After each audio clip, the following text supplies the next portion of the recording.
Okay. Hello, everyone, and welcome to tonight's special edition of the Draft Countdown podcast. It is our Day 3 Senior Bowl recap. Shane gave him the night off, so I brought in Pigskin Paul, who's been keeping up with the practice just the same as I have, and we are ready to rock and roll tonight. We're going to talk about Day 3, where maybe sum up the week in general at the end of the show.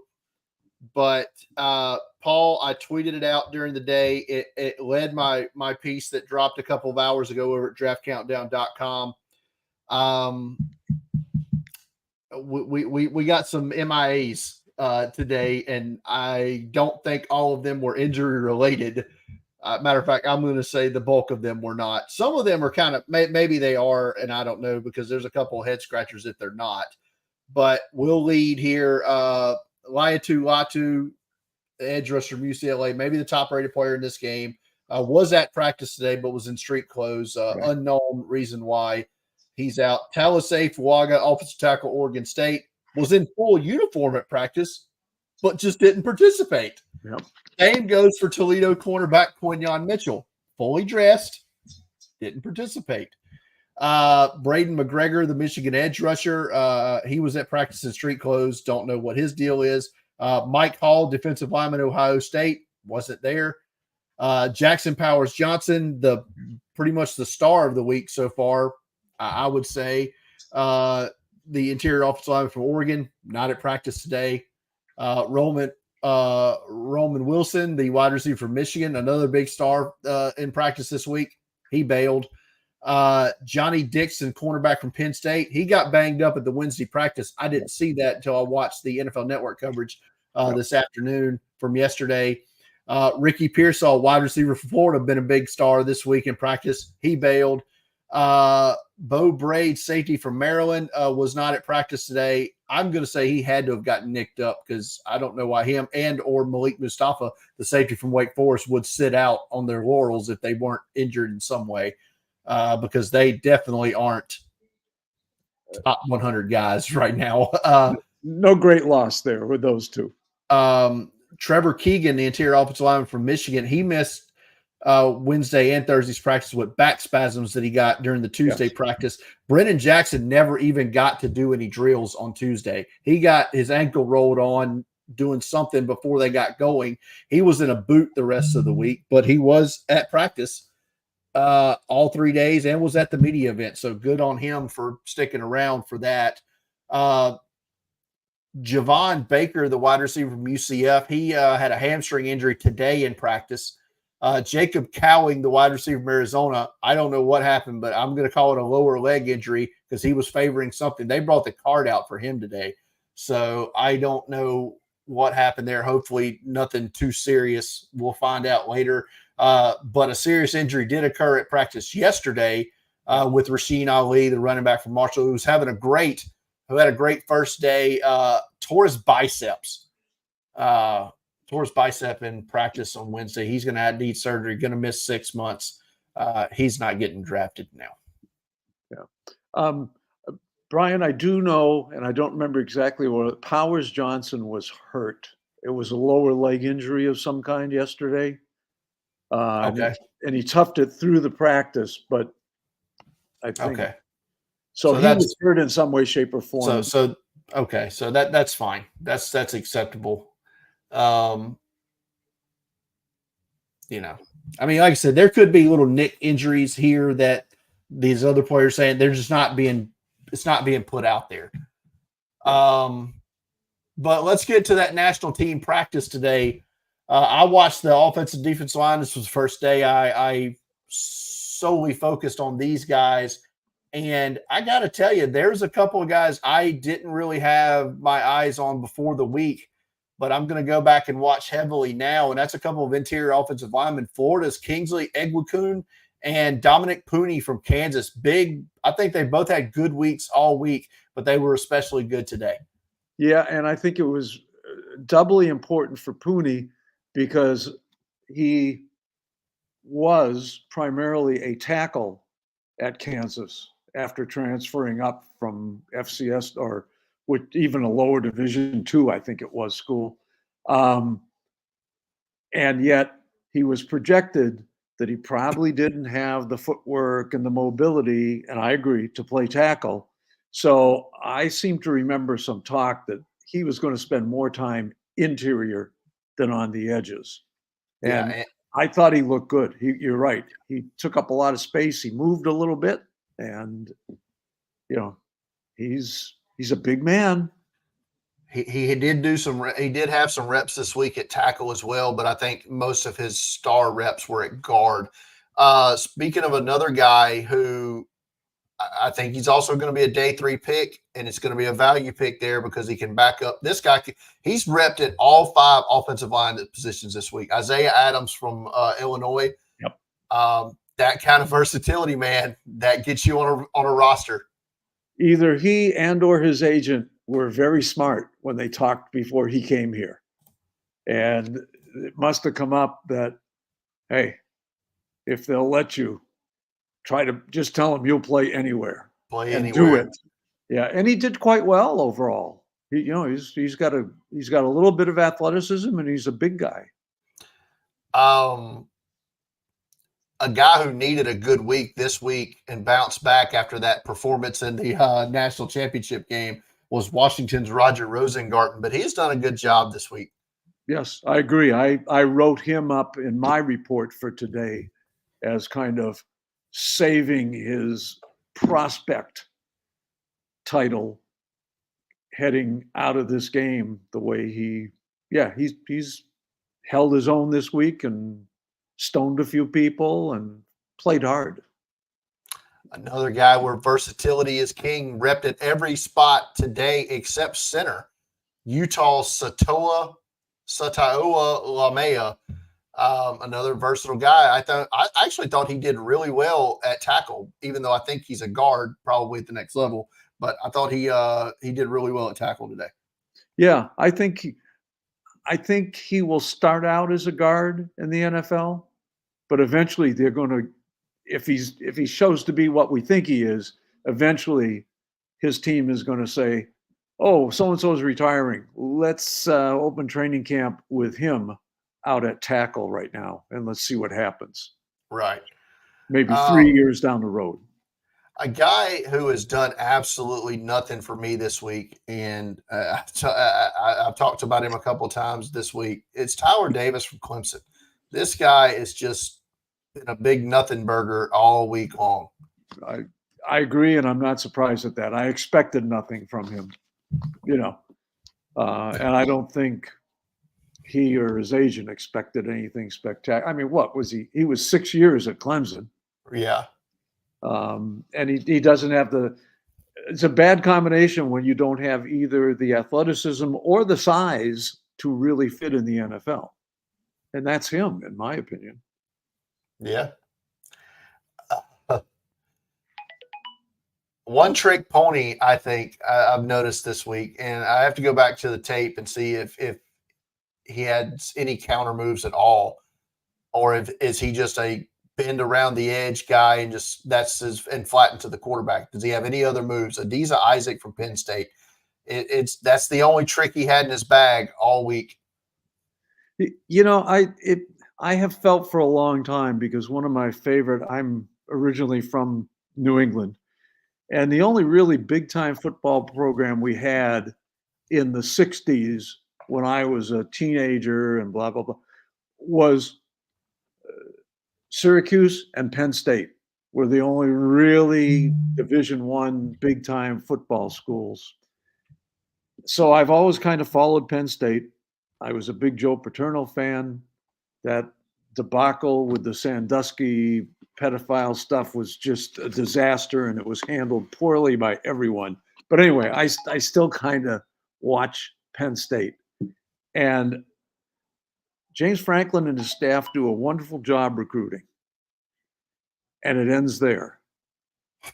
I think James Franklin thinks that strawberry is not a base flavor of ice cream. It's just chocolate and vanilla. That's it. And I don't think they do I just don't think they develop their players very much, quite frankly, especially from a pro perspective. They don't develop their players. It's crazy. And I think this is what happens. Isaac is probably the same player he was, just a little bit bigger when he came in as a freshman 4 years ago. Yeah, he's going to test really well because that's what Penn State guys do. But I'm with you. Not a whole lot of development from him. I don't tend to like using the tweener term anymore because I feel like it's gotten phased out. But there's a few guys here this week that are definitely tweeners, and Javon Solomon from Troy is one of them. He seems to struggle with power coming off that edge. He got all of his sacks this year rushing from like a 5 technique spot with Troy. He's not going to be able to do that in the NFL because he's just going to be so outpowered trying to do that. So he's going to have to come off the edge, or he's going to have to stand up. And they had him standing up at linebacker in some drills. That was a complete disaster. So I hate it. As a pro, Brian, he's going to make a really good player either in the CFL or the United Football League. He will stand out there. He'll have big numbers. And every couple of years, some NFL team will bring him to training camp. And then he'll end up right back in the CFL or the UFL. And there's lots of players like that. And they're good football players. They're really good college football players. But as we always talk about, a big part of scouting and projecting these things is you have to get a feel for how the player's skills, athleticism, and size will translate from the college game to the pro game. And it just doesn't always work out. And he's going to be one of those guys, I think. Yeah, I thought Marshawn Nealon has had a good week up to today, but today was not his day. Yeah, and I thought I heard something. I agree with you. I thought I heard something again about him that he was not 100% physically. He wasn't going home yet. Blah blah blah. But something had happened on Wednesday's practice, I believe it was. So keep an eye out to see if he's there Saturday, is what I'm hearing. Yeah. There you go.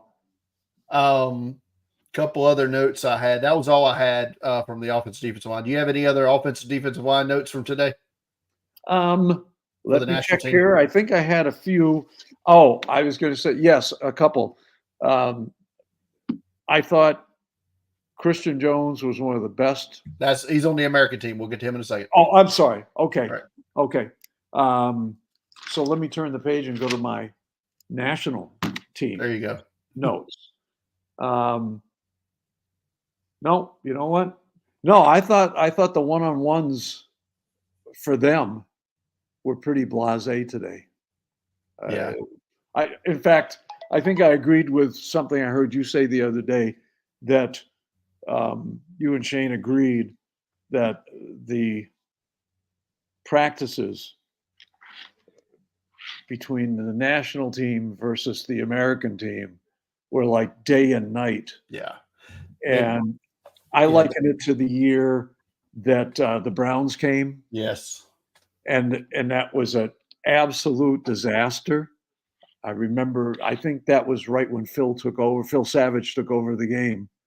And his comment in a meeting I was in for the radio people was, never again.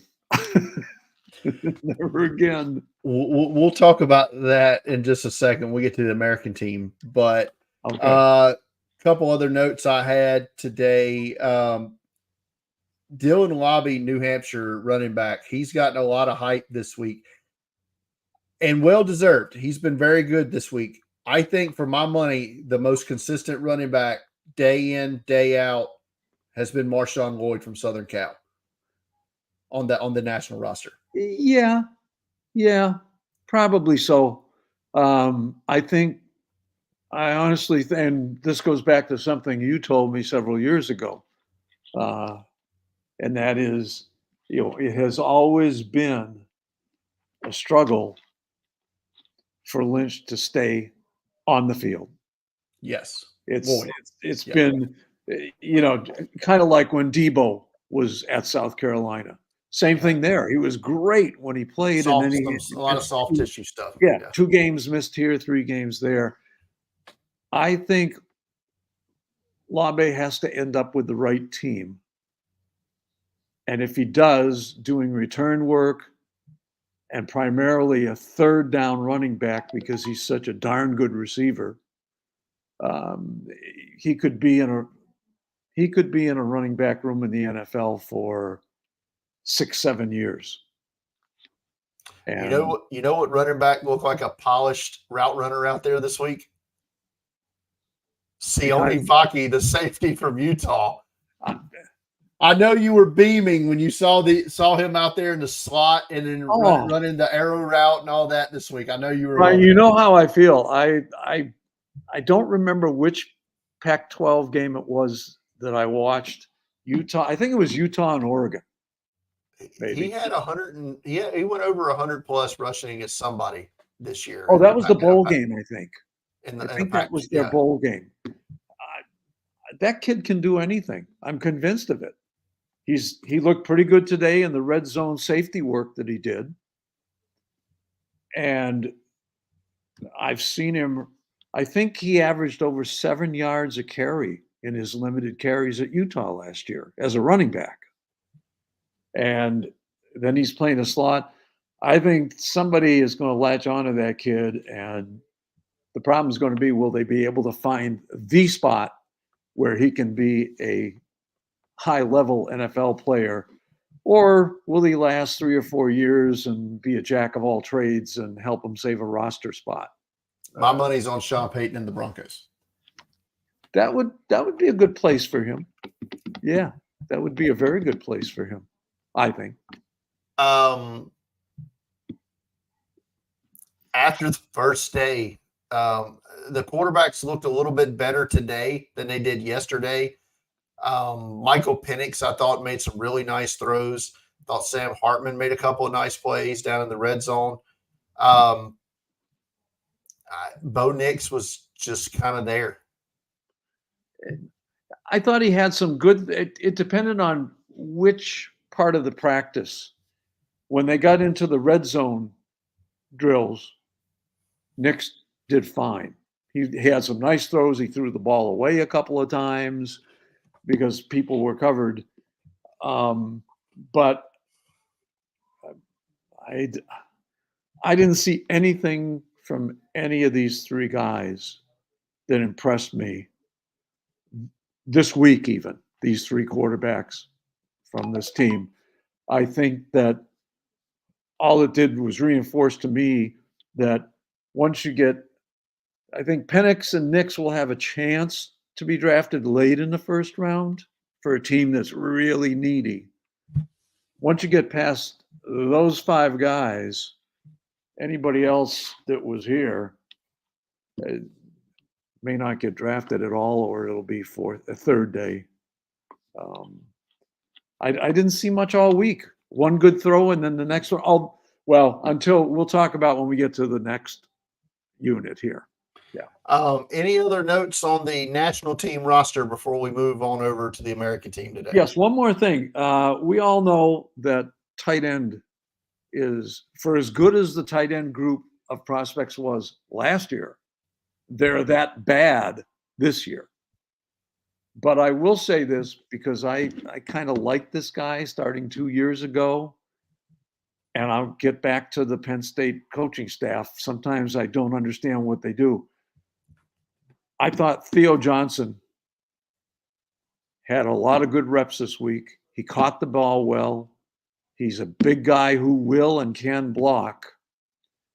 I think Theo Johnson could end up being a 4th or 5th round pick for a team that needs a big inline tight end who can also catch a few balls for them. I don't disagree with that, but this was my main takeaway from Theo Johnson this week. He looked so good this week at tight end because the other 2 tight ends on this national roster, Brevin Spanford from Minnesota and AJ Barner from Michigan, are so bad. There is no way. I cannot see a team spending draft capital on Brevin Spanford. I can't do it.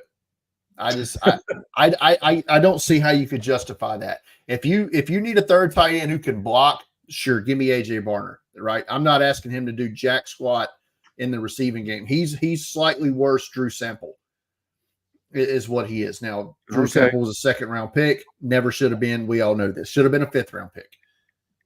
That's neither here nor there. Yeah, but AJ Barner, I think, is draftable as a blocking tight end. Brevin Spanford to me is not draftable at all. There's no way. I would spend any draft pick on him. Theo Johnson, fourth round might be too high for me. Late fifth, sixth round, you can sell me, but I don't know about that that high. But he was the best tight end on that team by default. Yeah, and he's how about we'll compromise? He's draftable. He is draftable late, but he's draftable. He's draftable. Yeah, he's a late, mid to late day 3 draftable guy. Yeah, but the other two, no bueno. No. All right, let's move on to the American team here. Day 3 of practice, and like we did with the national team, where they had 16 players bite the dust, if you will. The American team only had 6 this week. Jeremy Flax got hurt on the first day. They actually replaced. That's the only replacement player I've seen come in this week was the guy they brought in for Flax. They must have had him ready to go. Travis Glover from Georgia State replaced Jeremy Flax. They just put the same number. They might have gave him the same jersey for all I know. It was the same number. The damn helmet looked the same. It was blue with a cat on it. I thought it was Jeremy Flax. I really did, until I was like, wait a minute, that's not him. But no, so he's out. Xavier Legette, wide receiver, South Carolina, he's been dealing with some ankle soreness all week, apparently, and he tried to give it a go again today, but he shut it down, went and changed clothes, got in street clothes. He's done for the week. Tyler Guyton, offensive tackle, Oklahoma, not at practice. Don't know why. Jared Wiley, tight end from TCU, was at practice in street clothes. And Anais Smith, wide receiver, Texas A&M, nowhere to be seen today. He left town. He heard all the bad things you were saying about him being very disappointed, that he just left. Maybe so. I'm sorry. I calls them as I sees them. But I actually at one point, and this is how much time I had to kill during this American team practice. This was the worst practice in the 8 years I've covered this game as media. This made the Hugh Jackson practices look intense. I'm telling you, these were the worst. The last 2 days were the worst 2 practices I've ever seen. And somehow today got worse than yesterday. They have 2 hours of practice. Of the 120 minutes, I think we had 40 usable minutes. And that's being generous. Maybe 40 usable minutes of actual practice today. It was awful. Yeah. It's kind of like you watch certain TV shows that are big hits, and if you ever clocked how many minutes worth of commercials are in there in the 60 minutes, you'd fry. And I agree with you. And this was again what happened that year that the Browns coaches were there, is they spent so much time after every rep teaching and correcting what had happened with the players, that you'd have 10 seconds of action and then you had 2 minutes of them standing out there talking and instructing, and way too much of that. If you can't get it done in the classroom, then you can't get it done. Yeah, but it wasn't just that. I mean, that I can at least deal with because you're in the middle of the reps. These were just like, if you watch this practice today on NFL Network and say you DVR'd it, you could have fast forwarded through the first hour and missed absolutely nothing. Yeah. I mean, it was just, it's pathetic. And I no offense to the Terrell Williams or whatever. I think he just took a job with the Lions as some kind of coach. Yes, he did. Yep. I hope he never gets a head coaching job just based off this practice. I wish ill will on this man as in his coaching career. Yeah, well, and I won't disagree with that, but I would add that this Maybe is it's not his fault, all his well, fault. But this is part of the issue I have with this, and I understand why the NFL doesn't really want to try to come up with sending team coaching staffs because I think the NFL is quickly becoming the coaching carousel goes all the way down to the trainer nowadays, and it's just as crazy as the transfer portal in college football. Guys are just moving left and right and lateral and up and down. But when you pull together 8 or 10 coaches who all come from different teams, different systems, different you name it, and they come in and they're going to pull together a game plan and they're all going to be on the same page of what they're trying to teach and how they're trying to use the players, it doesn't work. And I think these guys get caught up in trying to iron out these things, and then you end up with nothing. It's like when the officials decide they need to discuss every penalty flag that was thrown. the problem with that argument is the other practice that happened 2 hours before that one is same coaching mashup run smoother than some full teams that we most actually run smoother than most full team operations I've seen in the last 7 years. So it's this group of coaches they had on this America team, their practice plan sucked. Yes. Just yes. straight sucked. I agree. But let's get into the offensive defensive line drills from today that I watched. And this guy, at watching practice film and then catching up on watching him today, when he's outside, he's had some guard reps too that weren't near as successful. Okay. But I will be moving up higher, much higher on my board than I had him. Maryland offensive tackle Delmar Glaze. Yeah, I'm going to say the same. Yeah. I didn't have him ranked anywhere. He wasn't on my top 300 list. And when I heard he was coming, it was like, oh boy, Jim's really desperate this year to fill up his roster.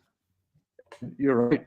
He held his own. He belonged in this game with this level of players.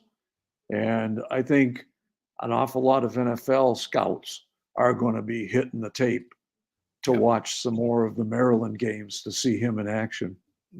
He's the real deal. And when I saw the way he performed this week, it told me really how deep this offensive tackle class is this year, because I don't think this guy's going to go in the first 3 rounds. No. But I could see him as a starting level player getting drafted on day 3. That's how well I was impressed with him this week. Like I said, got to go back and watch the tape a little bit, because he didn't really stand out to me when I watched the Maryland a couple of times this year, but it was nice. Same thing a guy I knew I was well aware of and thought he was a talented player was Missouri's Javon Foster. Yes. He had another good day today. I think he is a potential top 100 guy. Yes, I agree with you. I agree. He looks bigger than he actually is. Yes. I would have said 325 pounds from just looking at him, but no, he's a good ball player. He can move his feet. All right, you brought him up, tried to bring him up earlier, and I told you to save it. But here you go. Tell me about Christian Jones, offensive tackle, Texas. I had him for almost all wins today. Yeah, I did too. And most of them weren't even close. And you look at what and on Tuesday he was excellent. Again, almost perfect. I thought he was okay, but not great on Tuesday. And I happened to see a interview that Jeff Risdon and the Lions Wire guys did with him. Man, he is an articulate, smart young man. So you throw together the high IQ in general, probably, which probably means from watching him, he's got a high FBI, as Mike Smith used to say endlessly. and he played, was it just short of 50 starts at Texas? I I think believe it so. was 48 or something. It's almost 4 years as a starter. You throw all that together and you look at his size, and geez, I think he just got into my top 100 based on what I've seen this week. Very well. I mean, how many offensive tackles or offensive linemen in general do you think are going to end up your top 100? 20? It could be. 15 to 20? It's going to be a lot. I mean, I think we're looking at 6 or 7 per round. yeah, this class is so good, man. Yeah. I Yeah. mean, But part of it is also because, this draft class is not deep, and it's not, at the positions it's good, it's really good. But there's a lot of position groups here that don't even come close to measuring up to last year's talent. So, but yeah, it's going to be heavy, heavy, heavy heavy with on heavies. That's for offensive sure. end. That's right. Hard not to like UConn's Christian Haynes. Yeah, yeah. Go to church. Man, say go to church. That was a whole ordeal yesterday, right? We talked about that last night. Yeah, I don't know what old Jordan Jefferson was thinking there, man, but But well, it is what it is. Let's face it. You see that in football. Unfortunately, some of it is when some of these guys aren't doing well, they have no respect for the opponent. They can't admit that this guy might be better than me, kind of thing. But it's done. It's over. Nobody really got hurt, luckily. But yeah, Haynes, I think I had a few questions about him based on who he played for and who they played for competition. But looking at his size, looking at his attitude, and he sure has some, um, he did a lot of good work this week on the inside. And another interior offensive lineman I thought stood out to me watching the practice tape from yesterday and then seeing him in person today was Layden Robinson, Texas A&M's interior offensive line. I thought he's looked sharp this week. He flashes, and he certainly has the talent, the physical talent. I mean, he was what? He wasn't he a 5-star?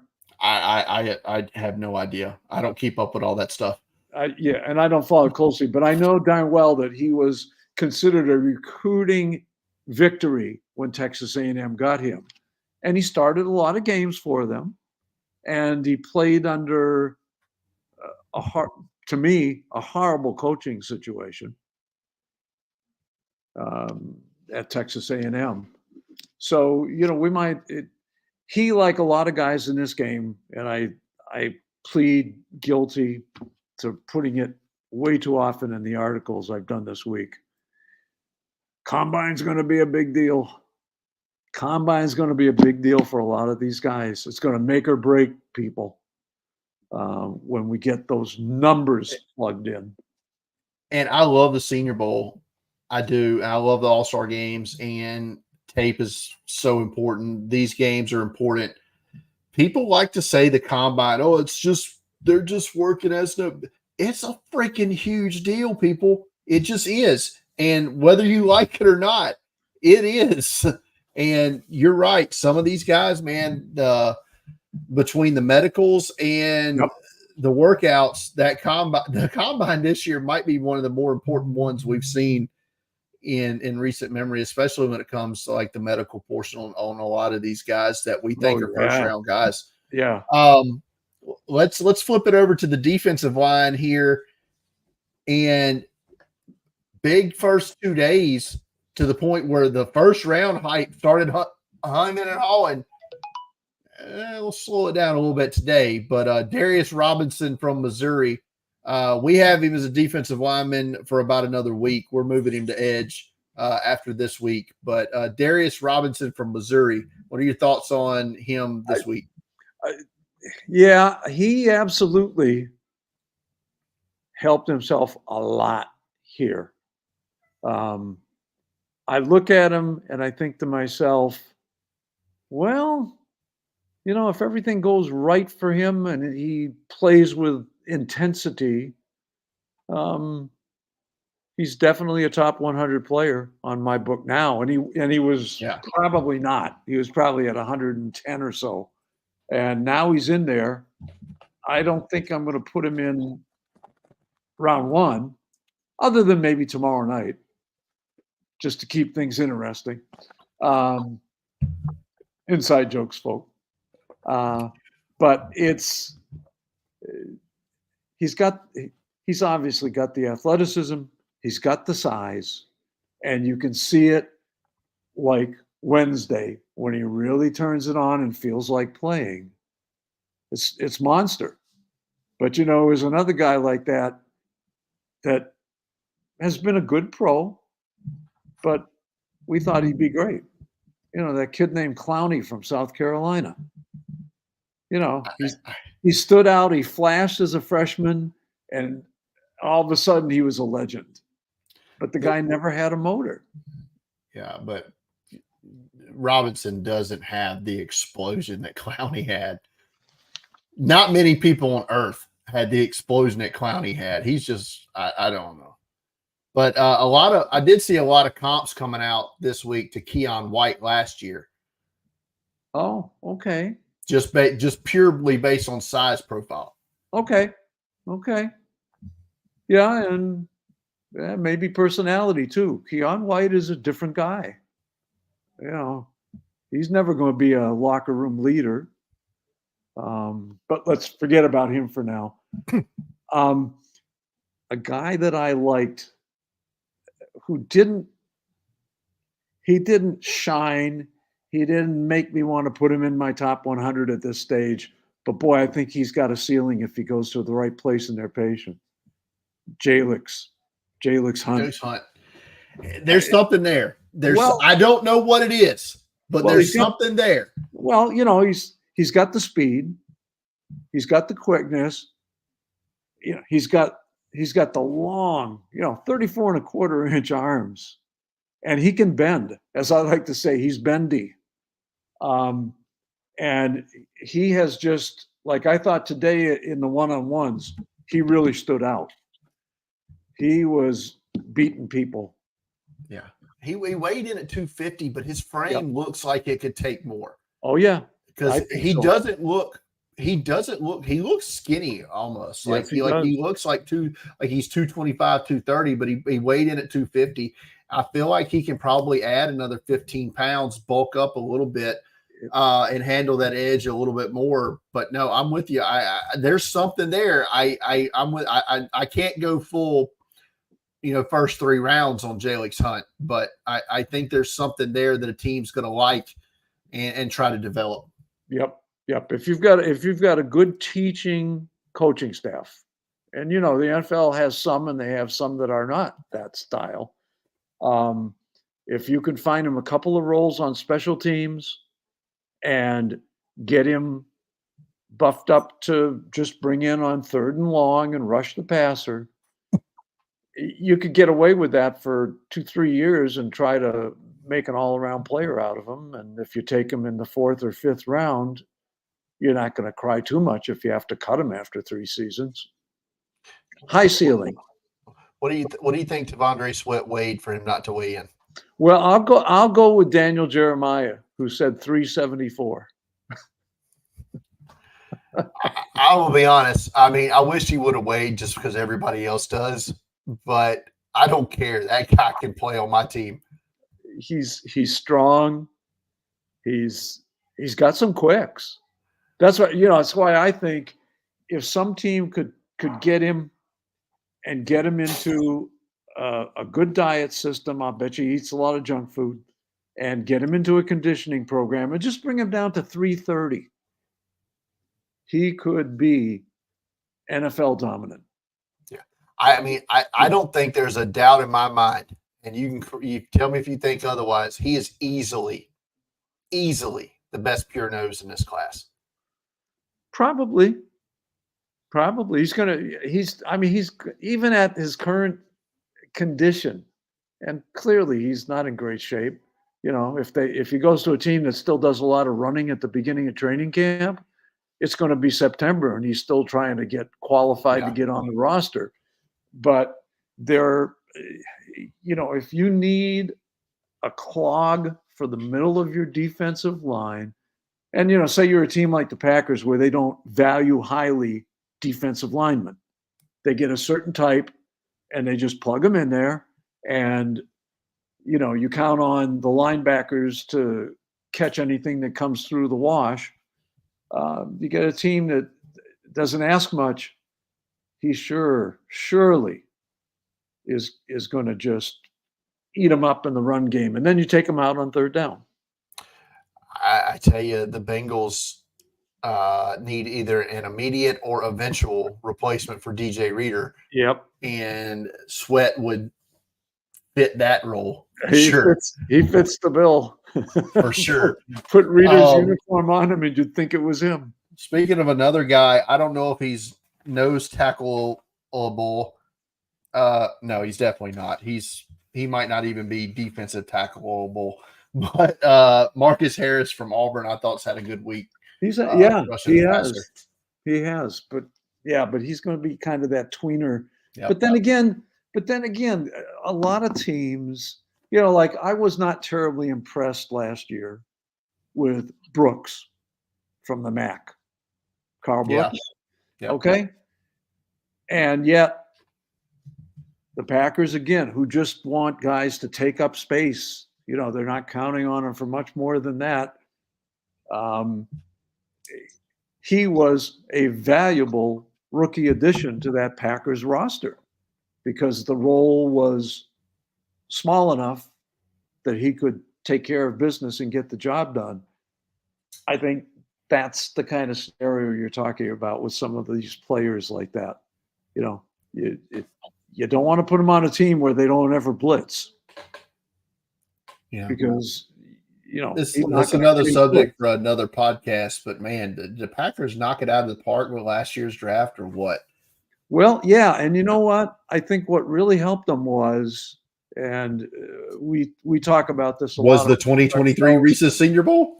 Well, no. I think that the biggest key for them was I sense that Gutekunst had a come to Jesus meeting with the concept of Raz.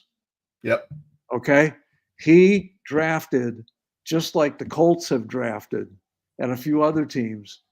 Give me athletes and we'll mold something around them. We'll figure it out. And yep, they'll play for us. So give me, not this year because the talent isn't deep, but give me 5 fourth-round picks, and let me go to town. And we're just going to get guys that'll come in and they'll do the Belichick thing. Do your job. Nothing more, nothing less. And I think we got every year there's more and more of those guys that come out. So it makes sense to do it. All right, last couple of notes on the defensive line here, then we'll wrap up the American team. Have not been impressed at all this week with a pair of SEC defensive tackles. Jaden Crumity from Mississippi State has been a big old nothing for me. Yeah. And despite his high school recruiting ranking and a kind of a local kid not far from here across the state line of Mississippi in Loosedale, was McKinley Jackson from Texas A&M, and he has not done a whole lot this week either. No, the only good thing that I wrote about him was he's got the biggest base I think I've ever seen on a guy that size. Yeah. And that means his butt for those of you that, and he has a tendency. I like the fact that he plays low. He's only 6'2", and he plays low, he stays low. He's the kind of guy that might be one of the guys you might use against Kelsey on the tush push. And he might be able to get low enough with his weight and his bulk that he could stop that half-yard gain up the middle on the push. But Do I see him as again, not a top 100 on my list, not even close. No. But he might have a place if you need, again, a bruiser in the middle just to take up snaps and take up space. He has a few moments. I'm going to tell you, we'll wrap up the offensive defensive line talk there for now. I think we've hit all the names we needed to talk about. Let's move on to the skill players here for this team. We'll wrap it up. Far and away, to me, the best tight end in this game all week. And I hesitate to use the word tight end here, but it's Jaheim Bell from Florida State. Only 6'1", but 236.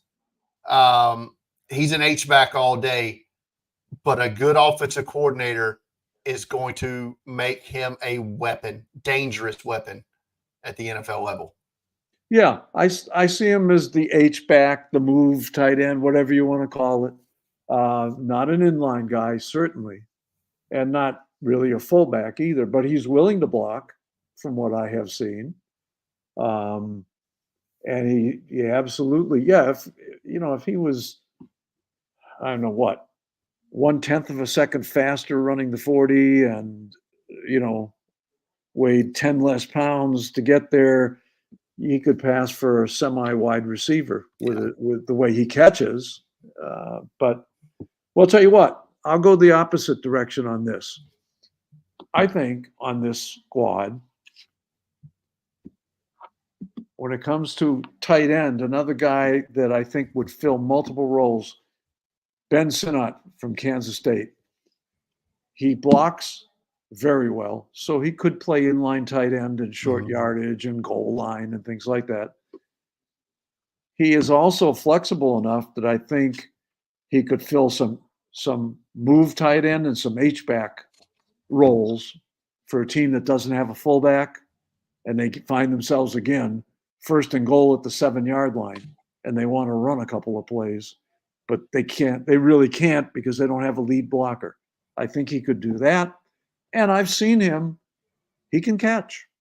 Yeah, he made some great. He made some nice acrobatic plays today in practice. Yeah. And he's 6'4", 254. I mean, he looks like a tight end, unlike Bell. I just think with the athleticism that Bell possesses, I think he's going to be more valuable to teams as a receiver. I'd say let's call him a receiver. He's not a wide receiver, but he's not a tight end. Right. That's fair. He can also run the ball though. Yes. Yeah. I mean, he was South Carolina's leading rusher 2 years ago. Yeah. I'm not saying that was a good thing. I'm just saying he was. He smoked on a route today down in the goal line. A guy I think is the best safety in this class, not just in this game. Cameron Kinchins from Miami. Yeah, I agree with you on him. And he just smoked him on a route today and let everybody know it. Yeah. Yeah. No. With some expletives. Oh, yeah. That was one of the times. Excuse the colorful language. Come on, guys. Grow up. I can't really judge these guys. Likewise. But likewise. The receiver that everybody was talking about on this team this week was Ladd McConkey. I think Jamari Thrash from Louisville might have been the best wide receiver on this team this week. Oh, I think without a doubt. I think McConkey is a dependable, productive, slightly bigger Hunter Renfrow. And up until the last change in leadership with the Raiders, Renfrow was catching a lot of balls and getting paid good money. And now they don't use him anymore. But I had to warm up to Thrash, but he showed me just a little bit more every day in practice. And then when I saw that he was on the GPS tracking system, he ran the fastest of any wide receiver, I think, in the game. I think he ran faster than anybody this week. I think he went over 22 miles per hour on the GPS yesterday. So that was a full padded practice too. Yeah. So he came in second because the call-up cornerback Johnson from Fresno Yes, State. that's right. That's ran right. 22.17 miles per Yes, hour. you're right. That was, and I'm gonna tell you what, I thought he played well. Yes. Yeah, he's out here this week. well, and not that this matters, but Fresno State in the last decade has a pretty darn good record of turning out cornerbacks for the NFL. You know, Bland's not doing too bad. Well, no. Hey, we don't need your help. My dog wants to help us. If it gets obviously, your dog agrees with with the Fresno State Bulldogs. There, maybe that's it. Getting on board. All right, let's talk quarterbacks on the American team, and Okay. you tell me why Spencer Rattler was the best quarterback of all 7 this week. He was. It still does not mean that I would want to draft him for my team. Absolutely not. And it does not mean that I think he's on the cusp when somebody gets desperate of being a late 3rd round pick after this week. Okay, we know he's got the arm. I mean, he was threading the needle. But I also saw him drop a couple right in the bucket on a little bit longer throws. And he was not afraid, although this can backfire, as you well know as a South Carolina fan. He's not afraid to try to thread the needle between the defenders. No fear. No fear. And this week it worked most of the time. Right. I was talking to Jeff Risden and Chris from the Detroit Lions podcast today at practice, and we were talking about they were talking about Spencer Rattler after their wrap-up show yesterday, and I was talking to them about him this morning, and their biggest note was how well, unlike the other quarterbacks who weren't handling the pressure well in the full team drills, he stood in there and was firing bullets with pressure right in his face. And I'm like, well, guys, there's a reason for that. For the last 25 games of his collegiate career, he's done nothing but face pressure right in his face. So he's well used to this, well versed in that part of this game. He's had good survival training. Yes. Right in the pocket. Yes. But no, I'd be tempted to say, well, I am able to say this. He has finally matured from the cocky 5-star, I am the star, to being humbled at Oklahoma when Lincoln Riley brought in Caleb Williams and Spencer had to move on. And he has still had a tendency to force things, but I've seen him throw balls away that he wouldn't throw away 3 years ago. What I like most about Spencer Rattler this week was he had a terrible practice Tuesday. I mean, it was terrible. And multiple turnovers, multiple sacks taken in a team drill. But he took that information and he got better Wednesday. He got better today. I think he was the best quarterback in practices this week. I don't think he's the best quarterback here. I'm with you. He's not. He's not.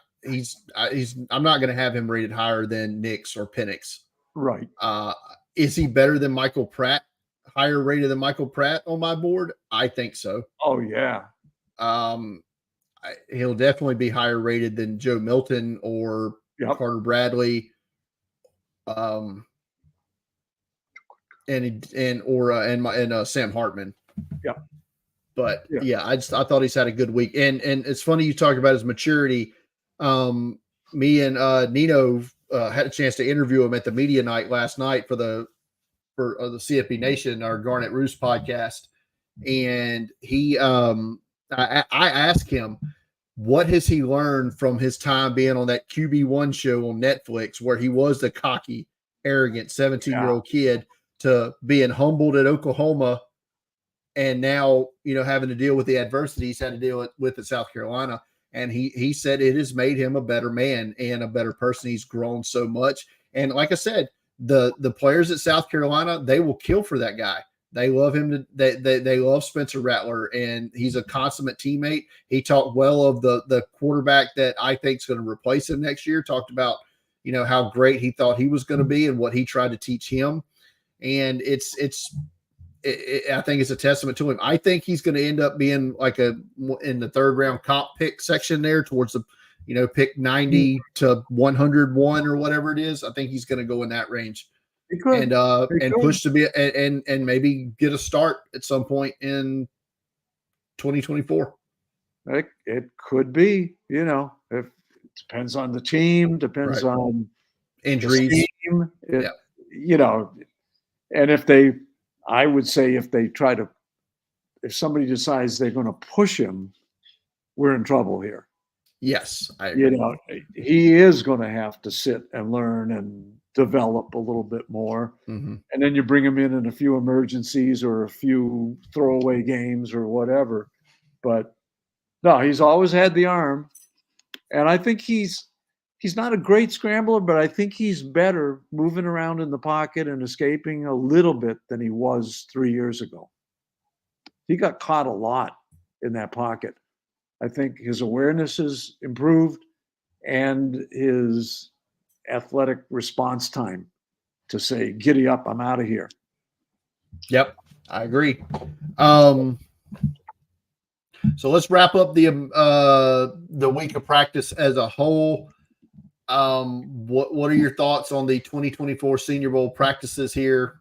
And what are we going forward here? Well, I think we've had lots of conversations. You've had some on air. We've had many off air.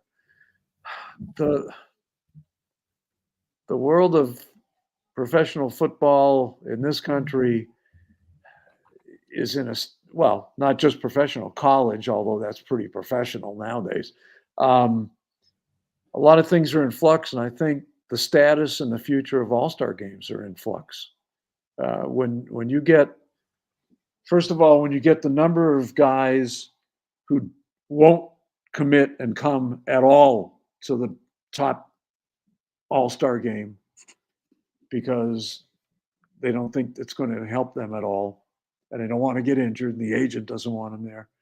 And then you get this phenomenon that has happened in the last 2 to 4 years, where all of a sudden, like your list, there's over a dozen of the better players who all of a sudden are in street clothes or aren't participating. And last year, even though some of them stuck around, I don't know. You tell me, Brian. You 38. And you had tons of guys that were there, and they weren't going to play. Then you had Jaron Hall, the quarterback from BYU, got on the damn plane, didn't even tell nobody. He just left. Yeah. And Jaron Hall. Yeah. And back in the day, a Baker Mayfield showed up and played the first half of the game. Well, Baker kind of had an excuse that year. So I mean, yes, but he was a. But at least he showed. He didn't have to show up for the game. He did. Right. He played a series and left. But I mean, at least he showed up. Unlike Jaron Hall, who had no business skipping the game itself and did anyway. But that's and Josh Allen was there, and I mean, you go down the list leading up to the last couple years, and Javon Kinlaw seemingly started this phenomenon where he had the one big day of practice and just bailed. Okay. Well, obviously you can see how his career is working out in San Francisco. Get out while the getting is good and people like what you did. There you go. Give them a short piece, and if it's good, walk away. Like the joke about Dion. I'm not sure it's true, but when he ran his 4.21 or whatever it was, just run right out of the stadium limo and went to the airport. I mean that could be urban legend at this point. Well, I guess we'll never know. Yeah, but it sounds like Dion to me. Really, it's very believable. Yes. So, but and I hate to see it happening. I'm a 26-year veteran of going to the Senior Bowl, and I don't live close. I never did. And I think it provides, a great little perk for some of the small school kids, gives them a big stage to do some good things, like us talking about a Jalix Hunt. Right. Would we ever be talking about him if he didn't go to the Senior Bowl and didn't go to the combine? No. You know, he'd be one of those guys that only Mel Kiper used to know. It was on page 800 of his of his notes or whatever. I hate to see that disappear, but I get it. It's just like, why is this draft going to be so shallow on talent? Well, because a lot of guys that aren't going to go in the first 3 rounds can make more money staying in school and taking nil money and gifts legally. No Yep. problem. No problema. So I hope we can save him. But Well, I mean, I do too, but I guess only time will tell. But we're going to wrap up tonight's special edition of the Draft Countdown podcast, recapping the third and final day of practice at the 2024 Reese's Senior Bowl. Tomorrow, we'll be back on the air at 8 o'clock again. Paul will be back. Shane will be back. And Scott Wright going to pop on with us tomorrow night, the founder of Draft Countdown. He'll be with us.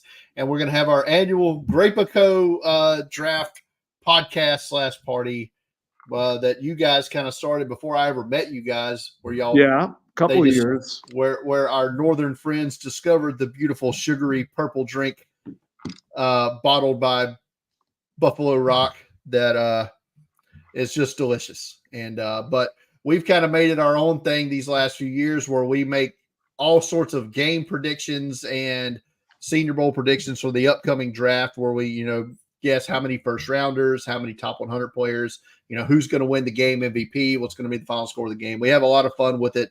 And it's fun to look back at, how those picks end up, after the fact, but it's always good. So we're going to have that tomorrow night for you guys. We'll have a little fun. Hope you'll join us then. But the best way to be able to join us then is if you're subscribed to the YouTube channel. So go ahead and do that.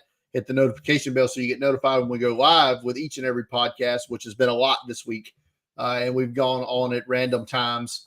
And if you're listening to this on the audio version of it, be it on Spotify or Apple Music, leave us a 5-star review. We'd love to have you there as well, and share that out. And also join our Discord. Go to draftcountdown.com, top right corner search bar. There's a link to join the Discord channel. Get in there, discuss all this stuff that we've been talking about tonight, and the NFL coaching craziness, the college coaching craziness that continues because the NFL has been hiring college coaches.